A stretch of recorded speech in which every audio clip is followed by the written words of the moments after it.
In this video, I'm going to show you how to change your iCloud account if you've forgotten the password. It's actually very easy to do, so let's jump straight into it. First, open the Settings app on your iPhone.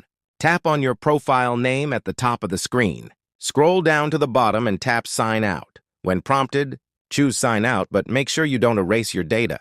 Then tap Continue and tap Continue again to proceed. At this point, your iPhone will ask for your Apple ID password.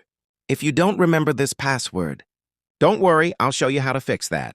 Go back to the main settings page and tap on Sign In and Security. Select Change Password and enter your iPhone passcode.